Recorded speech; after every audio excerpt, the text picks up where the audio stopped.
Halo Sobat Kimia, kembali lagi bersama saya. Pada pertemuan kali ini kita akan membahas topik kimia, yaitu pada topik bahasan sifat koligatif larutan. Nah, sifat koligatif larutan ini, yang pertama itu kita harus paham dulu apa itu molalitas. Yang pertama, kita akan membahas apa itu molalitas. Nah, molalitas ini yaitu jumlah mol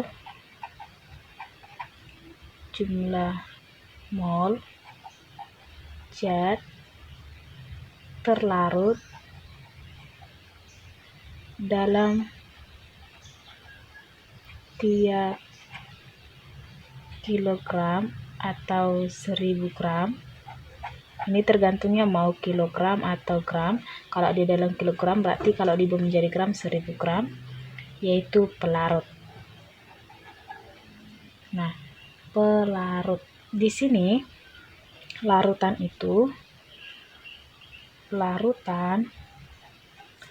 sama dengan zat terlarut ditambah zat pelarut. Sehingga kalau tadi yang untuk rumus dari molalitas itu kan, molalitas itu atau disimbolkan dengan M kecil ya, M besar beda lagi, atau bisa satuannya itu mol. Nah, di sini molalitas berarti rumus dari molalitas itu disimbolkan dengan N. Nah, molalitas itu yaitu molalitas terlarut dikali 1000 per gram dari pelarut. Ini ya, dari sini larutan itu kan terlarut ditambah pelarut. Contohnya gula dilarutkan dengan air, berarti gula itu sebagai zat terlarut, pelarutnya adalah air. Kemudian ini kita ubah si molnya ini, berarti mol sama dengan kalau mol itu kan gram per mr, berarti gram si terlarut per mr dikali 1000 per gram pelarut. Nah, ini dia rumus untuk molalitas. Kemudian setelah molalitas ada namanya molaritas. Maka yang kedua yaitu molaritas, atau yang disimbolkan dengan M besar.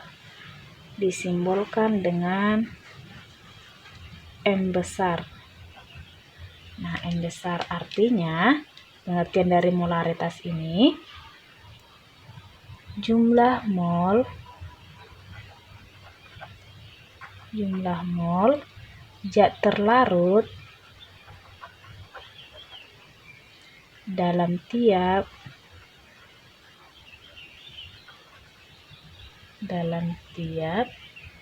liter larutan. Kalau molalitas kan dalam tiap kilogram pelarut. Kalau untuk molaritas itu tiap liter larutan. Berarti kalau liter itu kan berhubungan dengan volume. Sehingga rumus dari molaritas itu mol per volume. Nah, di sini rumusnya ini tentu kalian sudah harus tahu pada kelas 11. Nah, di sini kalian harus mengingat kembali rumus dari molaritas itu adalah mol per volume. Di sini berarti kalau untuk si mol ini kita ubah, berarti molaritas sama dengan gram, yang ini ya, gram terlarut. Ini rumus dari molaritas, berarti gram terlarut dibagi mr dikali 1000. Ini kan zat terlarut, berarti yang digunakan hanya zat terlarut, sedangkan pelarut tidak usah. Berarti ini kita ubah menjadi volume, berarti 1000 per volume. volume ini harus dalam liter. Kalau dia dalam mililiter, kita ubah ke liter. Jadi berarti di sini mol sama dengan gram terlarut per mr dikali 1 per volume. Jika kita ubah menjadi liter, ini tadi mililiter ya, mohon maaf, yang ini tadi mililiter karena dia per 1000 ya, mililiter. Maka jika kita ubah menjadi liter, mililiter,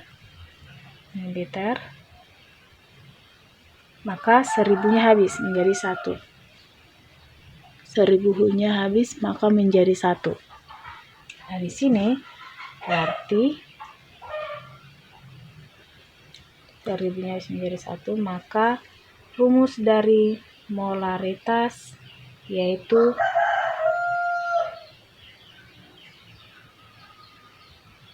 persen dikali massa jenis kali 10 per mr. Oke, ini ya rumusnya.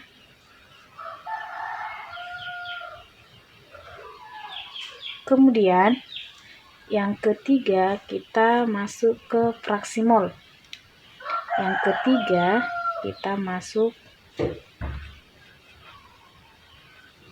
fraksi mol. Fraksi mol atau yang disimbolkan dengan X. Simbolnya X. Nah, fraksi mol ini, fraksi mol pengertiannya yaitu di mana jumlah mol terlarut, ini ya, jumlah mol terlarut,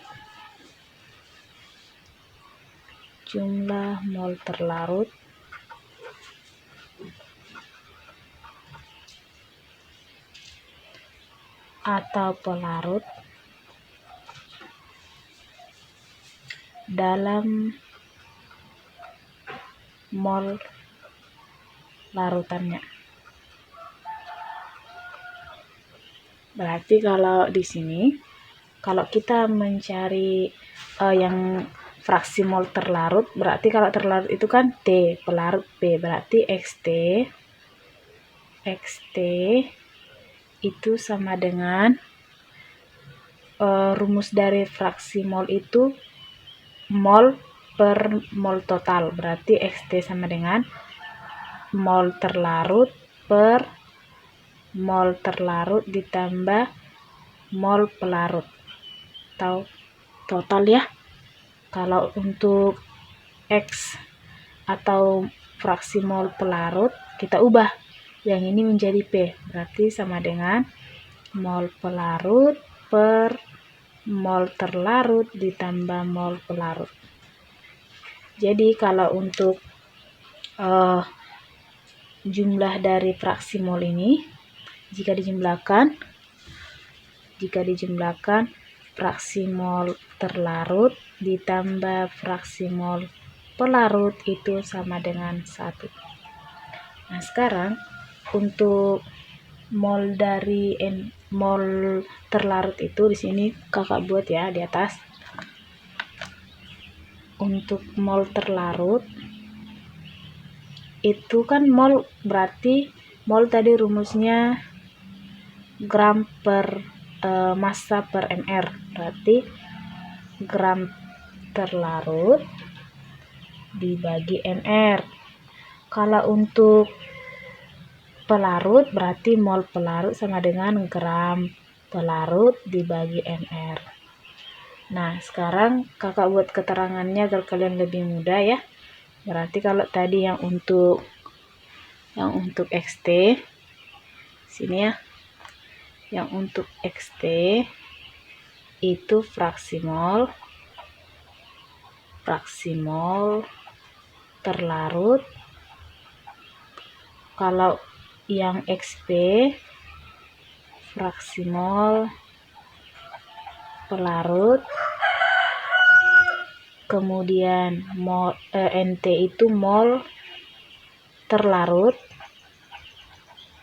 kalau NP itu mol pelarut, kemudian GT itu gram terlarut atau massa gram terlarut,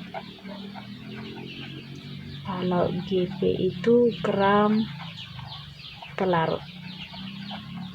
Jadi intinya kalau T dia terlarut itu disimpulkan dengan T dari huruf depannya TP. Nah, kalau fraksi X, kalau mol N, kalau gram G. Oke. Sekarang kita masuk yang keempat. Yang keempat itu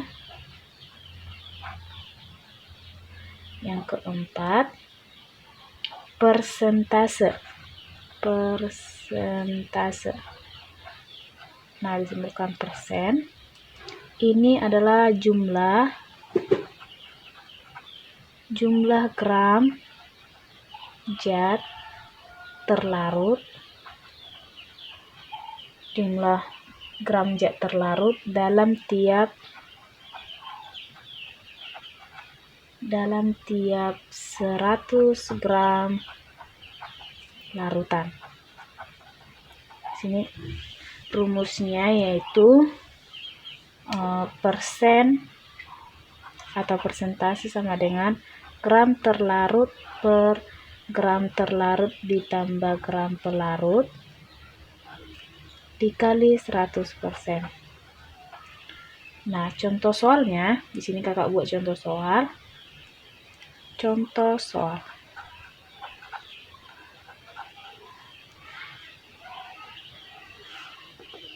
Contoh soalnya,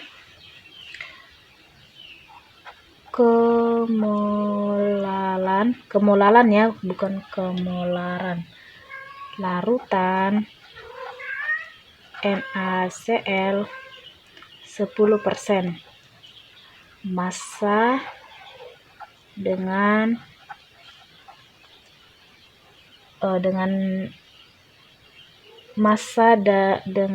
air Mr sama dengan 58,5. Sekarang kita buat NaCl. Ini kan dengan larutan NaCl, berarti NaCl dengan persen 10% itu gram terlarutnya sebesar 10 gram, kemudian gram pelarut sebesar 90 gram. Nah, ini kan terlarut, berarti terlarutnya si larutan NaCl, pelarutnya si air. Kemudian untuk menghitung massa berarti gram terlarut per mr dikali 1000, yang ini ya, 1000. Yang ini dikali 1000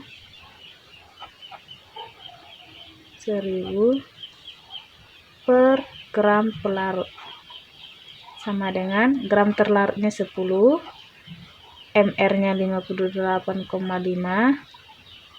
dikali 1000 per 90, maka hasilnya sama dengan 1,9 mol. Ini dia 1,9 mol. Maka molalitas dari larutan NaCl 10% sebesar 1,9 mol. Di sini kita masuk ke contoh soal yang fraksi mol. Ini kakak tulis contoh soal dari fraksi mol. Nah, di mana fraksi mol suatu larutan metanol CH3OH dalam air dalam air adalah sebesar 0,5. Konsentrasi metanol dalam larutan ini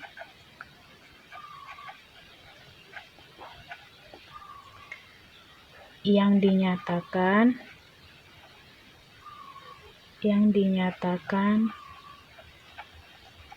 dalam persen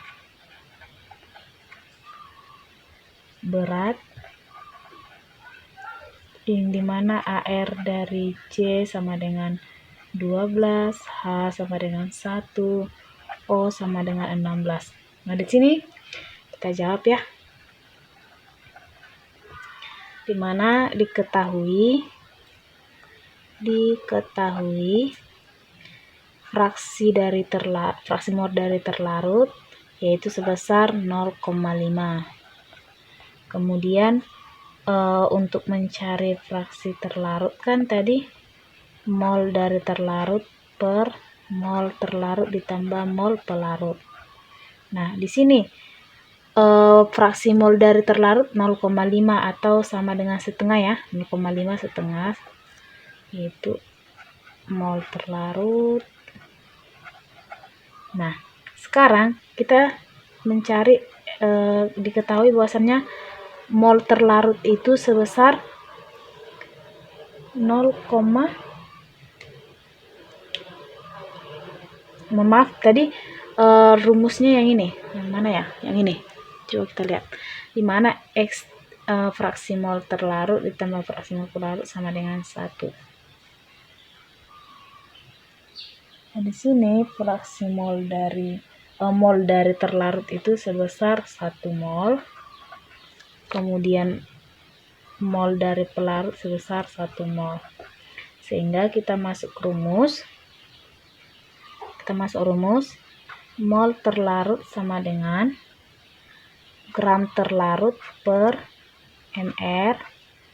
Nah, di mana gram terlarutnya mol terlarut dikali mr. Kita kali silang ya untuk mencari gram terlarutnya, kita kali silang. Maka diketahui tadi mol terlarut 1 mol. Itu 1 dikali mr dari C3OH-MR. Kita cari dulu MR-nya.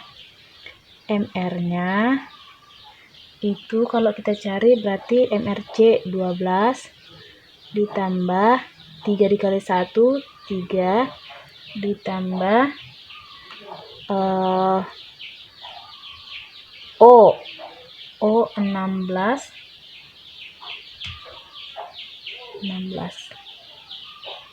hanya ada 4 ya, 4. Berarti MR-nya sebesar 32. Maka gramnya sebenarnya 32 gram. Kemudian yang untuk NP sama dengan GP per MR. Berarti GP-nya sama dengan NP dikali MR. Nah, ini sebesar pelarutnya kan air H2O.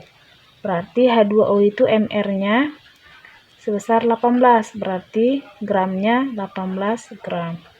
Kemudian kita untuk mencari persennya. Rumus persen tadi yang ini ya. Berarti GT gram terlarut per gram terlarut ditambah gram pelarut dikali 100%. Nah, di sini kita langsung masukkan saja. Gram terlarut ada 32 gram per gram terlarut 32 ditambah gram pelarutnya 18 dikali 100%.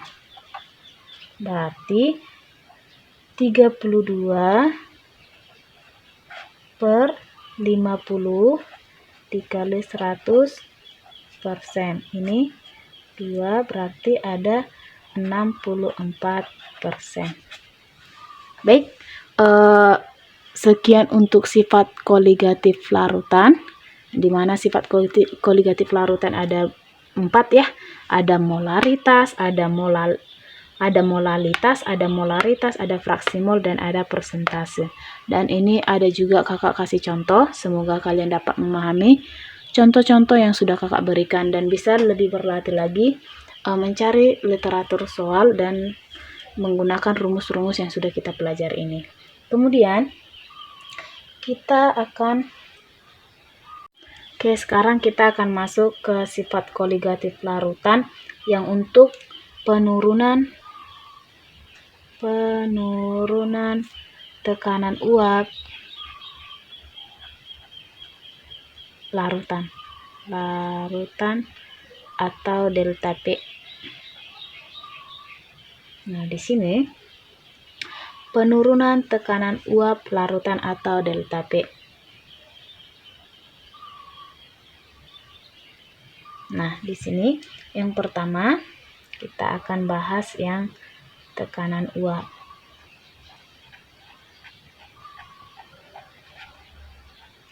Apa itu tekanan uap? Tekanan uap ini memiliki kecenderungan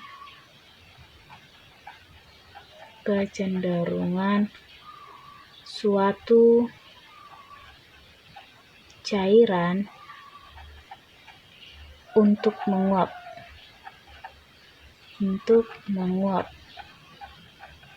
Tekanan uap itu memiliki kecenderungan suatu cairan untuk menguap. Nah, untuk mengingatnya di sini berarti kalau dia mudah menguap berarti tekanan uapnya tinggi.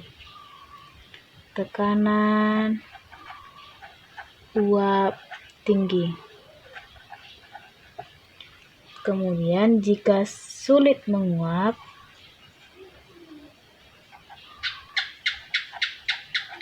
maka tekanan uap rendah. Sebaliknya ya, tekanan uap rendah. Nah, di sini adanya zat terlarut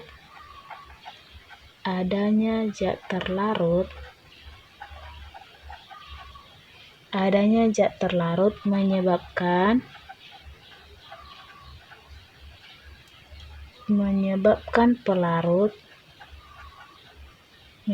pelarut lebih sukar menguap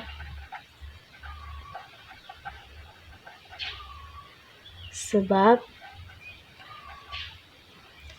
sebagian permukaan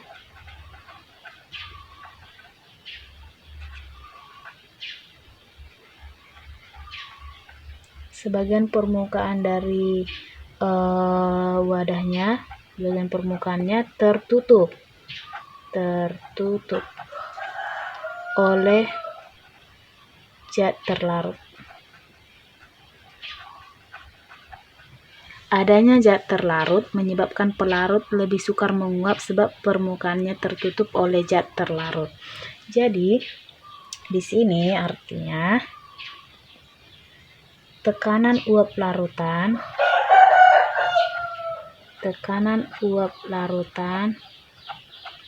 lebih kecil dari tekanan uap terlarut.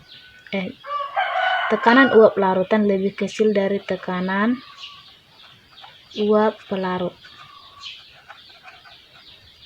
Maka di sini kalau untuk penurunan tekanan uap itu kan tadi disimbolkan dengan delta P.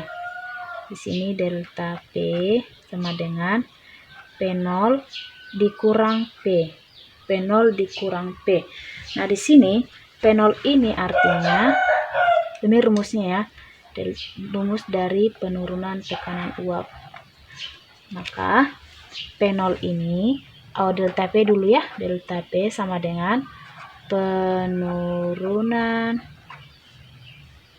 tekanan uap larutan. Kemudian kalau yang untuk P0 itu tekanan uap jenuh pelarut. Kalau untuk P itu tekanan uap jenuh larutan.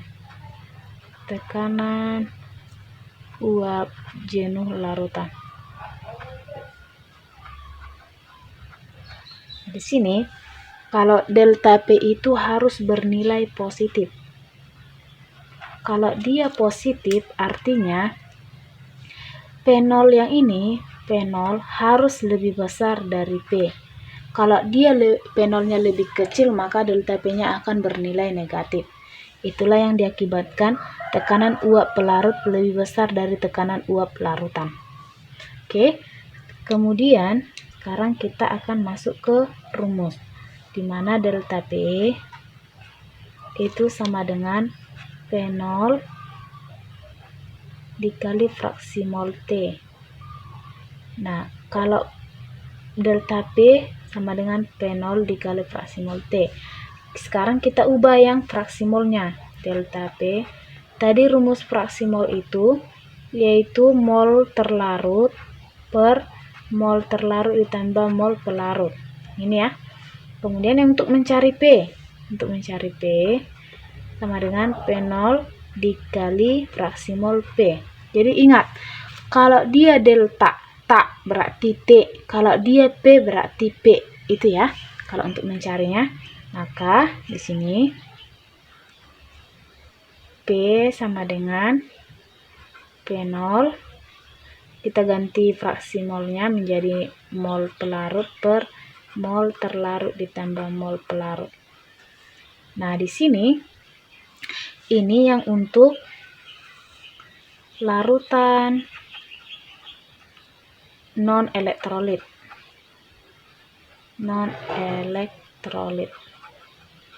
Ini untuk larutan non-elektrolit ya. Sekarang bagaimana yang untuk elektrolit kuat atau yang larutan elektrolit? Yaitu kita ubah delta P.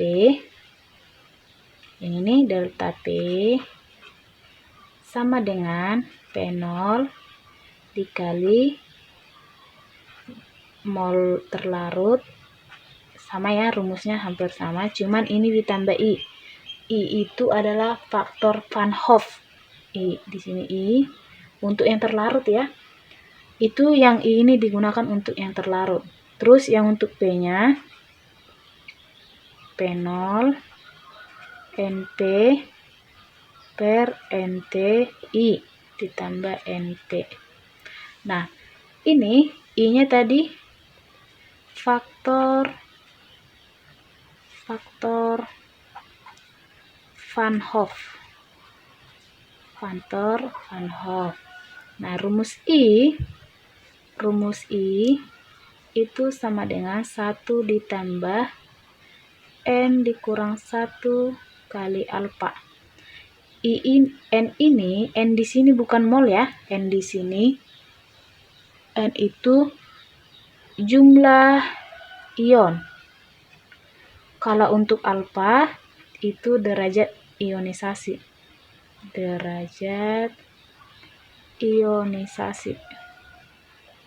Kemudian untuk cara mengingatnya untuk elektrolit kuat,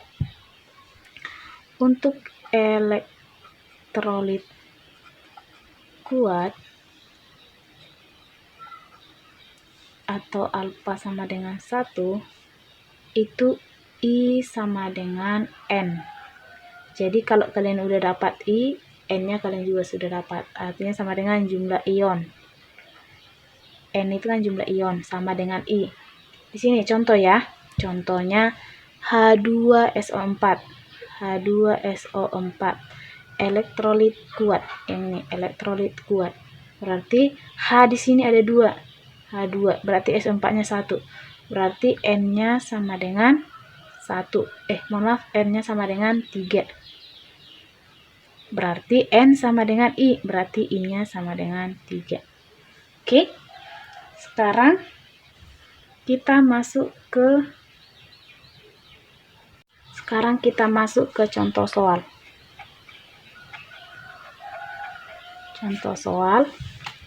Sini kakak buat tekanan uap air, tekanan uap air pada 25 derajat Celcius adalah 25 torr.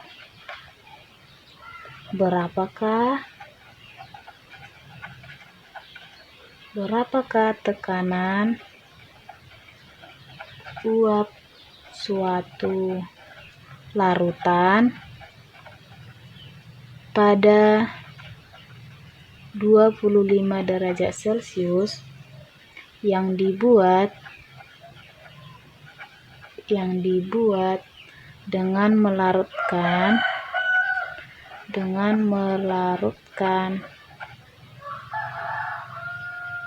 0,5 mol sukrosa dalam 12 mol air. Jadi di sini tekanan uap air pada 25 derajat Celcius adalah 25 torr. Berapakah uap suatu larutan pada 25 derajat Celcius yang dibuat melarutkan mol sukrosa dan dalam 12 mol air. Berarti sukrosa ini terlarut, yang ini pelarut. Kemudian kita cari, berarti P0 sama dengan yang ini 25 torr. Kemudian yang ditanya itu adalah P. Yang ditanya adalah berapa tekanan uapnya P. Berarti kita di sini yang diketahui kan mol terlarut itu sebesar 0,5. Yang ini 0,5 sukrosa berarti sebesar 0,5 mol. Kemudian mol pelarut sebesar 12 mol. Maka kita masuk ke rumus. P sama dengan P0 dikali fraksi mol pelarut.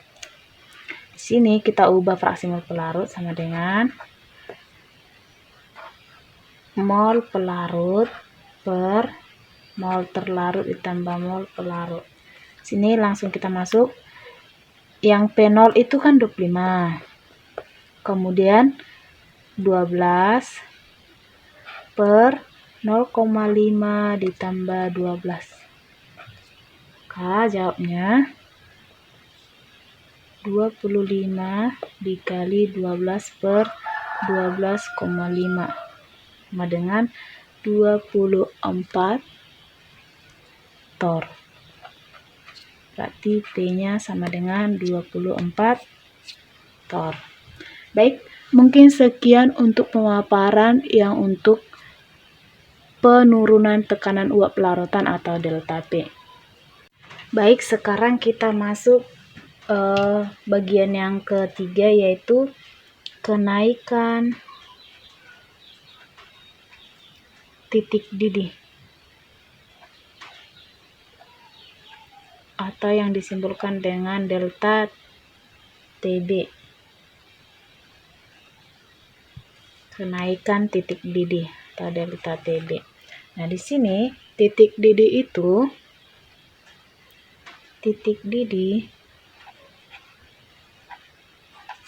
adalah suhu di mana tekanan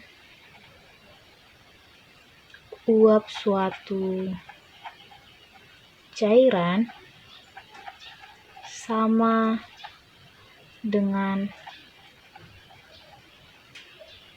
tekanan udara luar atau tekanan di atas permukaan cairan. Tekanan di atas permukaan cairan.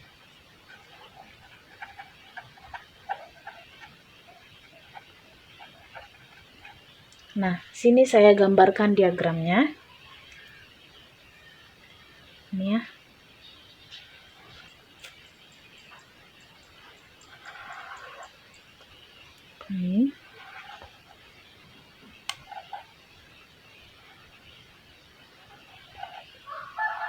seperti ini. Ini ada namanya.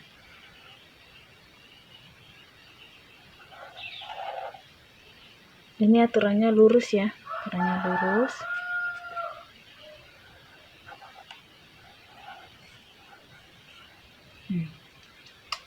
Yang ini tekanannya 1 atm. Kemudian yang ini di sini saya buat dulu keterangannya. Yang hitam itu pelarut atau air, yang merah itu adalah larutan. Yang merah adalah larutan. Kemudian yang ini di sini padat, di sini cair, di sini gas. Jadi antara cair dengan gas ini, disinilah nanti proses mendidih.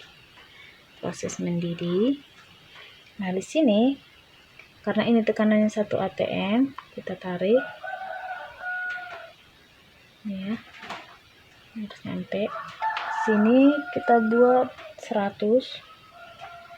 Sini 110. Nah di sini dari cair ini yang pelarut air, dia sini, kemudian 110. Ini disebut dengan delta P. Kemudian yang ini delta TB. Artinya kenaikan titik didih. Kenaikan titik didih. Nah, di sini kakak kasih keterangan ya. Delta P itu titik didih larutan lebih besar dari titik didih pelarutnya.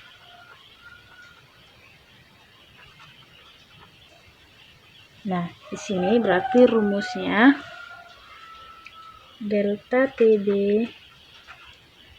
sama dengan delta B larutan dikurang TB pelarut. Jadi ini rumusnya.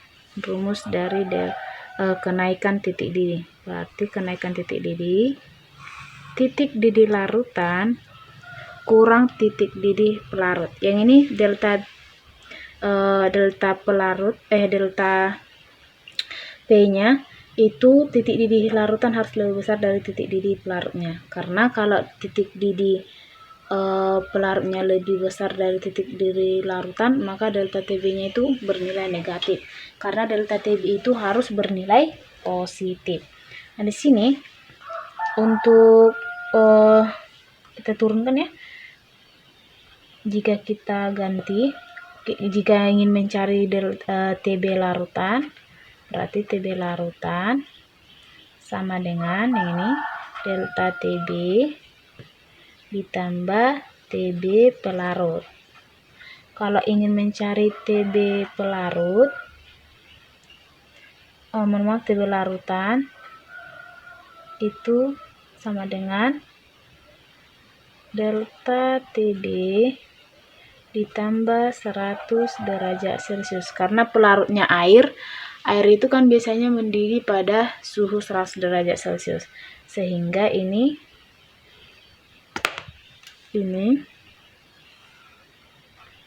itu pelarutnya air.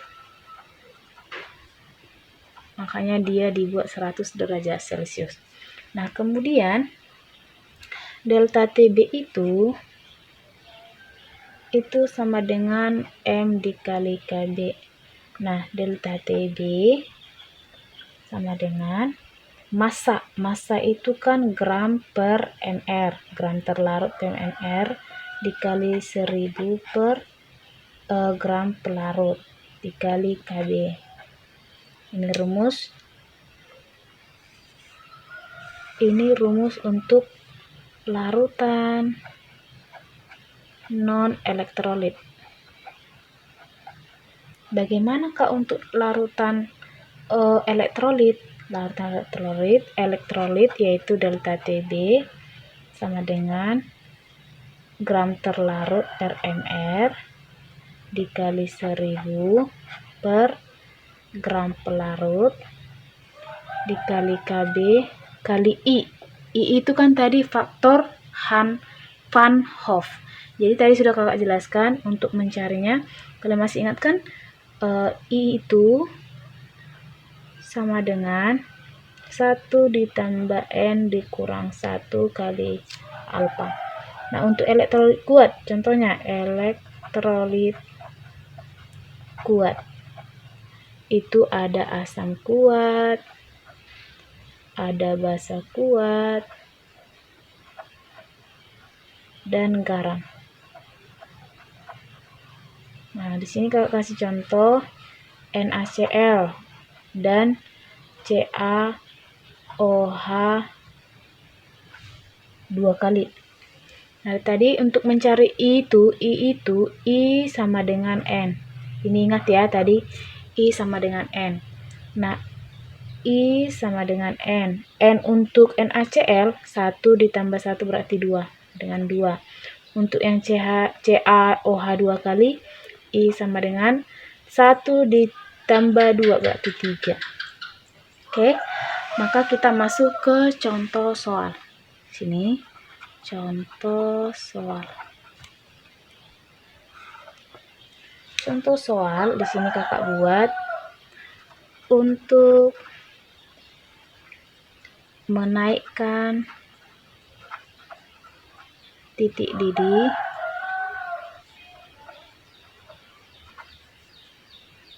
(250 ml) air menjadi 100,1 derajat Celcius pada tekanan 1 atm, yang dimana KB-nya diketahui 0,5 derajat Celcius per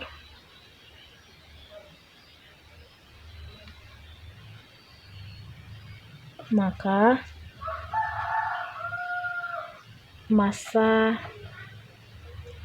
gula dengan MR 342 yang harus dilarutkan adalah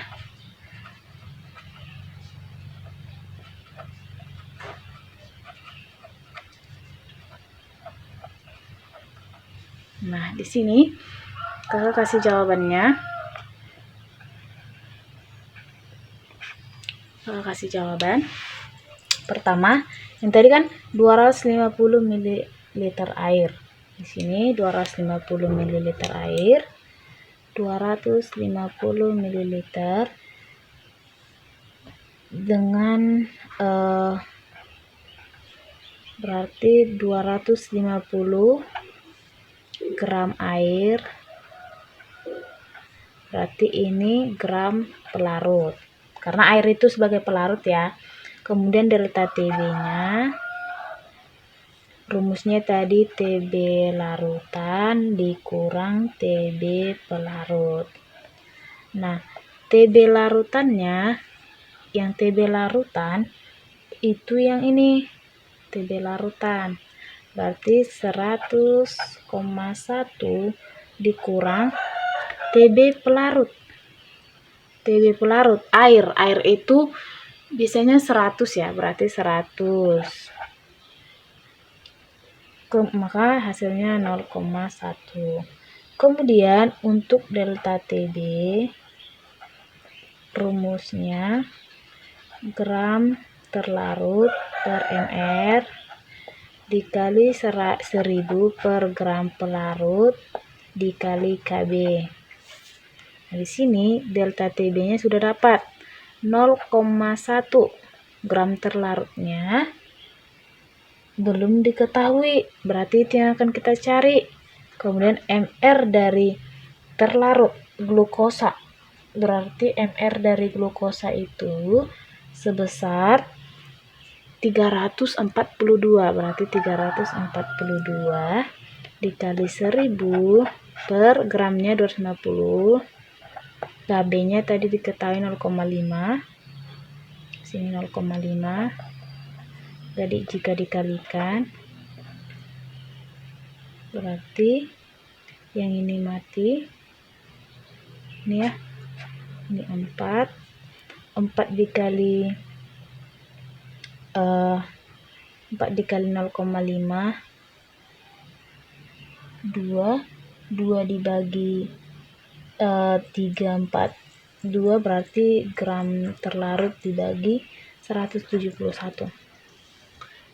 Berarti kita kali silang, gram terlarut sama dengan 0,1 dikali 171 berarti 17,1 gram.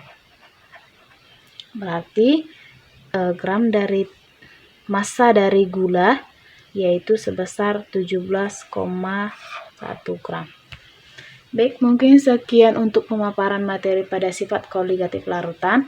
Semoga adik-adik semua dapat memahami. Akhir kata saya ucapkan sekian dan terima kasih.